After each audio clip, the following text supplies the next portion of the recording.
السلام عليكم ورحمة الله وبركاته. النهاردة حلقة جديدة من حسونة يتكلم. بتمنى أنكم تكونوا بخير وأن أموركم تكون في أفضل حال. الحلقة بتاعت النهاردة هتكلم فيها عن السعي نحو المثالية والخوف من الفشل، وإيه مدى تأثيرهم أصلا على حياتك، وليه المشكلة ديت موجودة. وسبب أن اخترت أتكلم عن كده النهاردة هما سببين الحقيقة. السبب الأولاني أن المشكلة ديت أنا ملاحظ أن هي موجودة من فترة كبيرة جدا في المجتمع بتاعنا، ومش عايز أعمم أقول إن هي كمان موجودة في المجتمعات العربية، ولكن الفكرة وبكل بساطة ان انا ملاحظ ان هي منتشرة كتير، سواء كانت في انا شخصيا ويمكن انا اولكم، او في البيئة المحيطة بتاعتي سواء اصحابي او الناس اللي انا اعرفهم. والسبب التاني هو الكتاب اللي انا بقرأه حاليا، كتاب الجلاد تحت جلدي للدكتور عماد رشاد عثمان. ما خلصتوش ولكن لفت نظري كام نقطة كده كنت حابب ان انا اتكلم عنهم. في البداية المشكلة ديت ما بتبدأش معاك من دلوقتي ولا من شهر ولا من شهرين ولا حتى من سنة. المشكلة دي بتبدأ معاك من وقت ما كنت طفل. وفي حقيقة الأمر المشكلة ديت أنا مش عايز إن أنا أسقطها فقط على الأهل وبس، لأن المشكلة تتعدى حدود ده بكتير. فلو انتقلنا من بيئة البيت لبيئة زي المدرسة هتلاقي إن المدرسين كانوا بيتعاملوا معاك بنفس الطريقة. لو انتقلنا من بيئة زي المدرسة لبيئة أصحابك هتلاقي إن أصحابك كانوا بيتعاملوا معاك بنفس الطريقة. وبيئة الحياة عامة، خلينا على الأقل نقول في مصر، إن أنا ما أقدرش أحكم على دول تاني ما خدتش فيها تجارب بشكل جذري من البداية إن أنا أحكم عليها، ولكن الفكرة إن أنا بتكلم عليها هي مصر مثلا. أنت بتتربى من البداية على مثلا حاجة زي إن أنت لازم تكون مثالي في الأخلاق وتحترم كل الناس. فدي نقطة جوهرية، أنا مش حابب إن احنا نتخلص منها، ودي مش نقطة طرحي النهاردة خالص. لأن احنا لما بدأنا نتخلى عن حاجة زي الأخلاق بنشوف شباب دلوقتي من الأجيال الجديدة اللي طالعة، مش هنضحك على بعض، عندهم انعدام في الأخلاق مقارنة بالجيل اللي قبله. وجيلنا على سبيل المثال كان عنده انعدام في الأخلاق مقارنة بالجيل اللي قبله، وهكذا. لكن النقطة اللي أنا عايز أتكلم عليها هو إنك لما بتتولد بيبدأوا يربوك إن أنت لازم تكون الأحسن في كل حاجة. وخلينا نكون صادقين مع بعض شوية، في مصر الموضوع بيمشي معاك تمام. مثلا هو بيربوك انك لازم تجيب مجموع وتكون من اشطر الطلبة في المدرسة واعلى الدرجات. تمام، الموضوع بيمشي معاك في اول كام سنة. مثلا احنا لو هنلاحظ في سنة مثلا وليكن تانية ابتدائي، قارن كده الفرق في الدرجات بين الاول على المدرسة وبين اخر واحد على المدرسة. غالبا هتلاقي الرينج بتاع الدرجات ممكن حدود مثلا 10 درجات 11 درجة، مش رينج كبير مقارنة بان في بعض الاطفال مثلا ممكن يكونوا مهملين من اهاليهم، ممكن يكون عندهم صعوبات في التعلم وما خلافه ولكن النقطة اللي انا عايز اوصل لها ان الفرق لسه مش كبير، وبالتالي في معيار النجاح على الاغلب لو شخص عاقل بيبص للموضوع فكلهم ناجحين. لكنك هتلاقي الطالب الاخير دوت هو اسمه الاخير على المدرسة.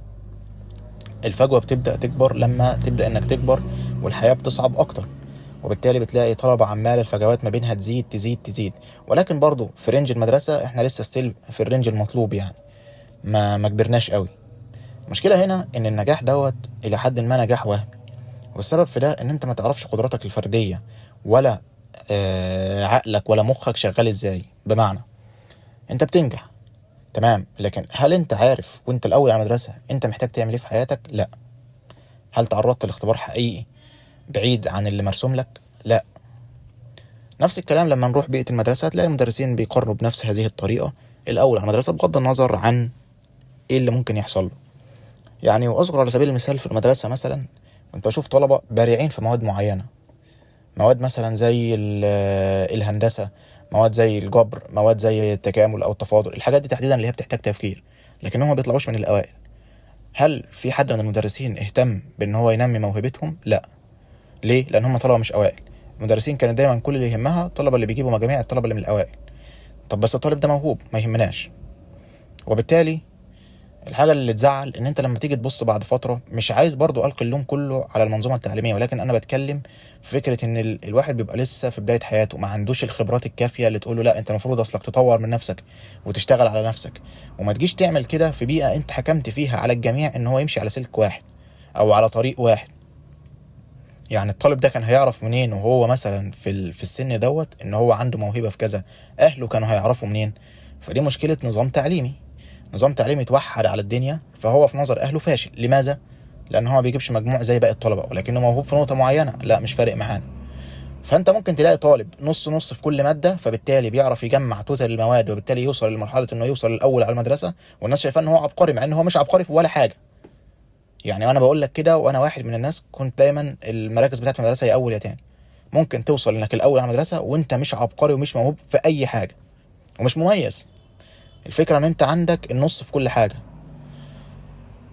برضه من ضمن الحاجات اللي كانت يعني مرهقه برضه بالنسبه لي، وكانت بتضايقني في فتره طفولتي، انا برغم من اني كنت في مدرسه خاصه، الى ان حصه الالعاب او السبورتس اللي انتوا بتقولوا عليها، النشاط الوحيد اللي كان متاح هو نشاط كره القدم. فما كانش متاح مثلا لو حد ما بيحبش حاجه زي كره القدم. احنا في البدايه واحنا مثلا في ابتدائي كانت كل الناس بتلعب، يعني لو فصلنا كنا مثلا 30 او 40 واحد كلنا كنا بنلعب. طيب لما انتقلنا لمرحله عمريه اعلى، بدا الناس تقل، اللي قل بسبب وزنه، اللي قل بسبب مشاكل صحيه، اللي قل بسبب ان هو ما عندوش اصلا شغف ناحيه حاجه زي الكوره. ولكن كانت عندنا ناس مثلا مميزه في حاجات زي الهاندبول، وكانوا بيلعبوها بره المدرسه، وكانوا بيمثلوا فيها فرق، وكانوا بيلعبوا يعتبر شبه لعيبه بروفيشنال. طب ليه الناس دي ما خدتش فرصه؟ لان كره القدم هي اللعبه الشعبيه في البلد، ومش عارف ايه وايه وايه وايه، والكلام اللي هو بتاع الورق اللي احنا بنفضل نرصه ونسمعه كل شويه. انا مش مهتم، لانك في النهايه حصيله اللعبه اللي انت عمال تلعبها في كل المدارس، انت مش قادر تطلع فريق ينافس في بطوله توحد ربنا ويلعب كوره بما يرضي الله. يعني ده ابسط مثال وابسط نتيجه نهائيه اللي احنا بنوصل له. فبالتالي انت عشان تلعب مثلا او عشان تشارك في حاجه زي الدوري بتاع المدرسه، فانت لازم تكون من احسن اللعيبه في فصلك. مين اللي كان بيقيم احسن لعيبه في فصلك؟ اللي كان بيكون ماسك النشاط الرياضي بتاع الفصل. احنا كان نظام اختيار الامناء بتوع الفصل عندنا، وده غالبيه المدارس المصريه، حاجه زي شبه ليدر الدفعه كده. بيكون في واحد امين، واحد امين مساعد، وفي لجان زي اللجنه الفنيه، اللجنه الثقافيه، اللجنه الرياضيه. فمسؤول او امين اللجنه الرياضيه ده كان الفصل بيرشحه، وكان هو اللي بيختار اللعيبه. طب هل هو كان برضو بيختار اللعيبه بناء على الكفاءه؟ كان بيختار اللعيبه بناء على الكفاءه، ولكن الكفاءه من وجهه نظره هو، وهي برضو اللي بتعتمد في النهايه على المثاليه. ف... فكل اللعيبه اللي بتعرف تشوط وتجيب اجوان هاتهم معاك. طب هل هو نظر لحاجه مثلا زي ان في لعيبه ما بتجيبش اجوان بس بتدافع كويس او عندها المستوى البدني كويس؟ لا، مش فارقه. وده اللي بيحصل في اغلب الحاجات المصريه يعني. فانت بتفضل كده مش بتعاني. يعني كل الحاجات اللي انا ذكرتها لك والعيوب ديت انا بدات ادركها، كانت مضايقاني في طفولتي، يعني كانت مضايقاني جدا. ولكن بدات يعني لما ابص لها بنظره بعد ما انا كبرت وارجع لطفولتي، بحس ان الحاجات دي لا بجد مؤثره في الشخصيه. من ضمن الحاجات ديت ان انت هتفضل ماشي ماشي ماشي مش هتعاني، لان المجال الدراسي بشكل عام في مصر مجال مرسوم برود ماب. ودي النقطه اللي انا كنت عايز اوصل لها من الكلام اللي انا قلته ده كله. حياتك في مصر بتكون ماشيه على رود ماب. ورود ماب للي ما يعرفهاش بمعنى صح هي الخريطه اللي انا بفضل اوجهك فيها عشان توصل للكنز. ده اختصار كلمه رود ماب. يعني ايه الخريطه اللي انا بوجهك فيها عشان توصل للكنز؟ يعني ولنفترض مثلا انا رحت جبت كنز ودفنته في شارع ما في المحافظه عندنا، وقفلت على الكنز دوت. ولنفترض برضو ان مكان الوصول للكنز ده ملوش غير طريق واحد بس، يعني الشارع اللي انا دافن فيه الكنز ملوش غير طريق واحد بس. ما تقوليش مثلا انا ممكن اروح من الكوبري الفلاني وممكن الف له من النفق الفلاني، لا، هو طريق واحد بس. وده اللي انت بتتربى عليه، ان انت عامل زي لغة الكمبيوتر، يا اما زيرو يا اما وان. يعني يا اما انت حاجة يا اما ولا حاجة. ودي طبعا مشكلة ظالمة لناس كتير، لان احنا مختلفين في كل حاجة. ودي الحاجة اللي انا ادركتها لما كبرت. مفيش حاجة اسمها واحد فاشل وواحد ناجح. انت ما استثمرتش في نفسك. ولكن انا ما اقدرش اجي احاسب طفل اقول له انت ما استثمرتش في نفسك، لان هو هيعرف منين؟ هيعرف منين؟ دي كانت مشكله الاهل. برضو الاهل انا مش عايز احاسبهم، لان احنا الله ينور في مصر يعني ما عندناش اي حاجه لتوعيه الاباء والامهات قبل اصلا ما يخلفوا اطفال. انت بتروح تتجوز وانت ما تعرفش حاجه مثلا عن الجواز. في النهايه انت بتوصل لفكره ان انت مجرد يا زيرو يا اما وان. طيب فين ده بقى بيأثر؟ ده ما اثرش عليك في اي حاجه لغايه دلوقتي. بيبدا ياثر عليك تقريبا من بعد ظهور نتيجه ثانويه عامه. البعبع بتاع مصر كلها انت يا اما زيرو يا اما ون. فمثلا انت في مجال زي علم علوم، انت يا اما طالب في كليه الطب يا اما ولا حاجه. انا بتكلم من وجهه نظر المجتمع المصري. في مجال زي علم رياضه، انت يا طالب في هندسه يا اما ولا حاجه. فده طبعا ظلم كبير، لان انت، انا مش جاي اقول كده من باب المثاليه، انا بقول كده من باب ان المجالات دي كلها بتخدم البلد بشكل او باخر.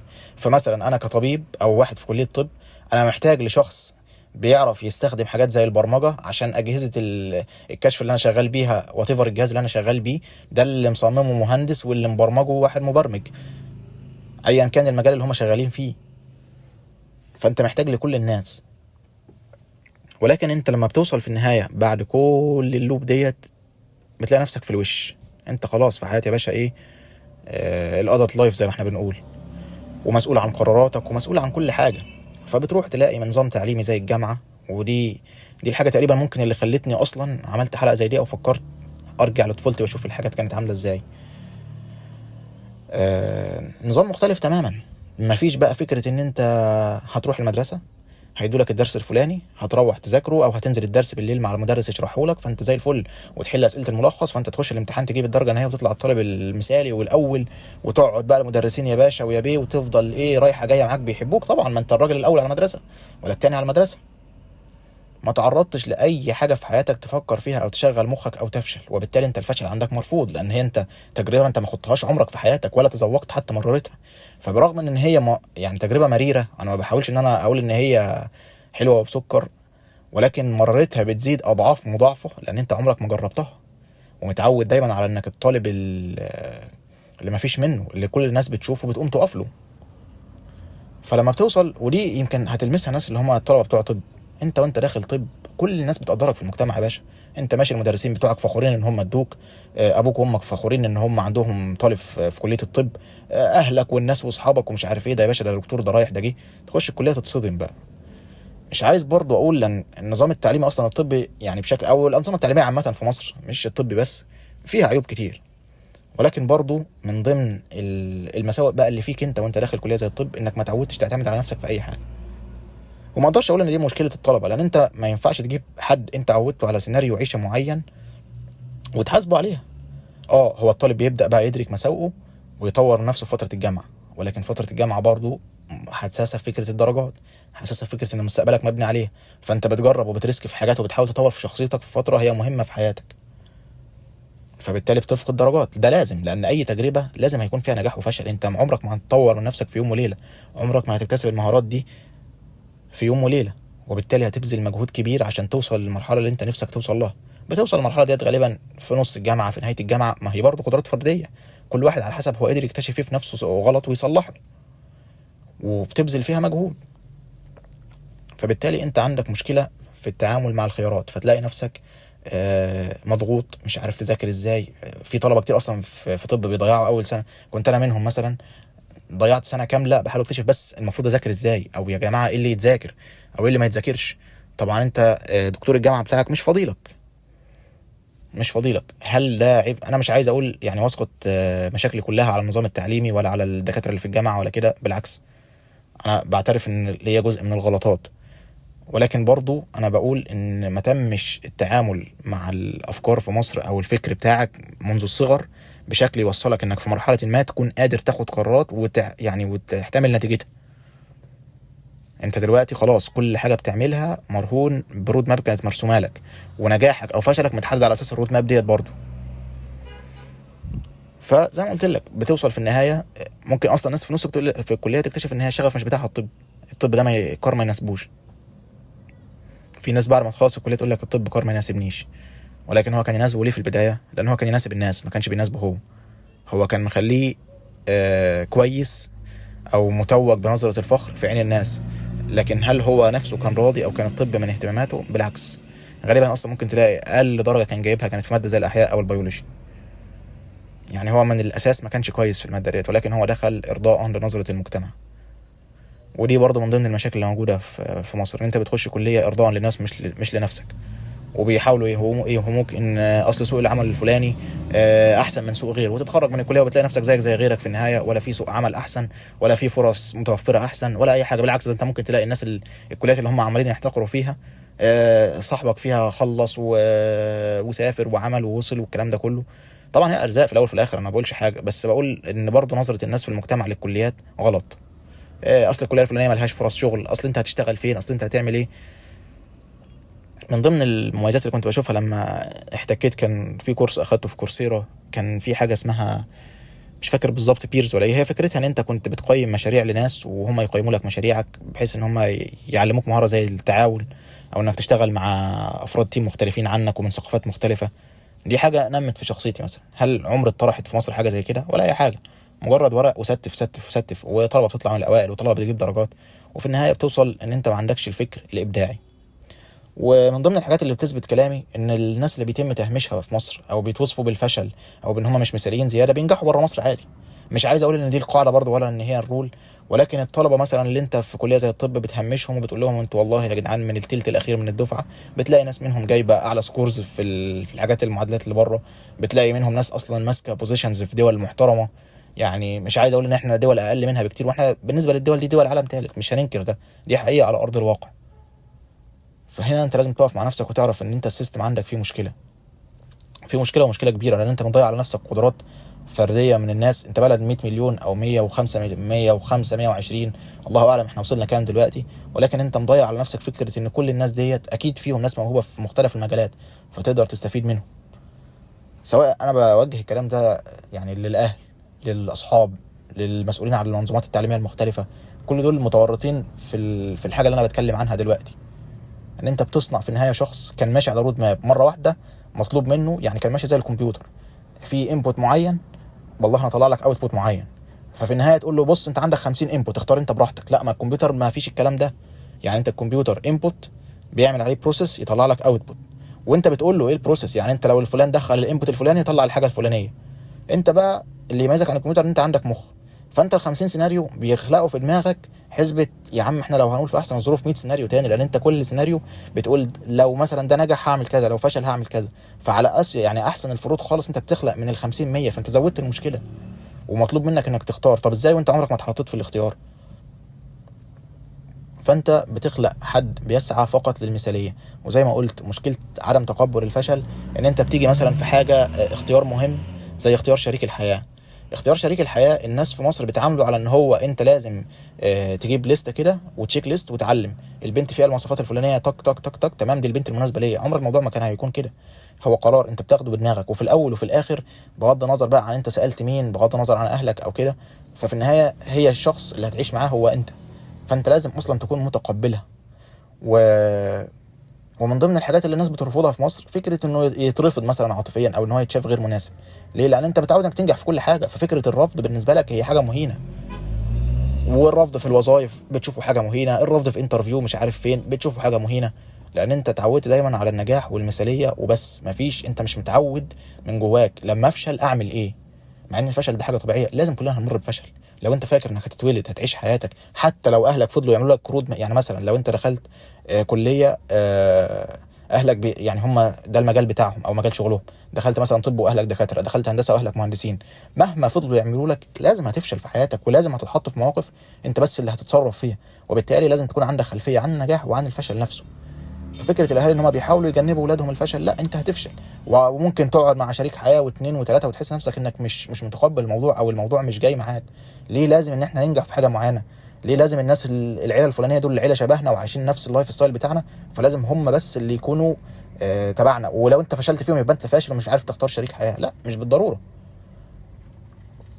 فالموضوع كله يعني انا بالنسبه لي من حلول الموضوع ده الجوهريه، وانا ما اعرفش ومش مختص في تطوير الانظمه التعليميه او غيره، بس اكيد في وسيله زي ما الدول المتقدمه بتعملها ان انت تحتك، ان الطالب يحتك ويكون عارف هو عايز ايه، ويتعرض لفكره انه يفشل مره واثنين وثلاثه، وبالتالي يكون عنده سيناريوهات من جواه ازاي يتعامل مع الفشل. ازاي يتعامل مع الفشل؟ ليه؟ لان انت ابسط حاجه مثلا الحياه العاطفيه عندنا لما بتبوظ في مصر او بتفشل فيها انت بتخرب الدنيا، بغض النظر عن ان المشاعر حاجه تقدر وتحترم جدا، بس مش لدرجه ان انت اترفضت من فلانه الفلانيه فحياتك انهارت. لا، مش كده. مش كده، انت من حقك تزعل واكيد هتتاثر، لان انت مثلا كنت شايف ان الشخص ده هو الشخص اللي بيكمل حياتك وحابب تكمل معاه، بس مش لدرجه ان حياتك تنهار. مش لدرجه انك ما دخلتش الكليه الفلانيه حياتك تنهار. انا بتكلم يا جماعه عن الناس برضو اللي يعني بتبذل مجهود وبتعمل اللي عليها، عشان ما حدش يجي ياخد الكلام ده وهو ما عملش ولا حاجه في حياته ناحيه الهدف اللي بيسعى ويطبقه على نفسه ويقول لا انا تمام كده. لا، انا بتكلم عن الناس اللي حاولت ان هي تبذل مجهود وفشلت في حاجه معينه. الفشل طبيعي جدا على فكره، ولازم هتفشل. وفي النهايه انت لازم تعمل اللي عليك، وكده كده النتيجه بتكون بتاعه ربنا. ونصيحتي للناس في الحوار ده، يعني ممكن الحاجه اللي طورت من شخصيتي، ما اقدرش اقول ان انا بقيت بيرفكت في الحوار ده وبقدر اتحمل كل حاجه، لكن انت لازم تسعى انك تتقبل كل حاجه وتحاول وتفشل وتكون عندك صدر رحب ناحيه الفشل، لان انت اي تجربه بتفشل فيها بتتعلم منها كتير كتير كتير. ده كان يعتبر مش زي موضوع، كان يعتبر اقرب للفضفضه شويه معاكم. طبعا اكيد ارائي فيها حاجات صواب وحاجات غلط، لان انا مجرد شاب لسه بيتعلم وبيغلط، فاحب اسمع وجهات نظركم استفيد منها، ولو حابين نتناقش في الموضوع فانا ما عنديش ادنى مشكله. بشكركم على حسن استماعكم وشكرا لكم. السلام عليكم ورحمه الله وبركاته.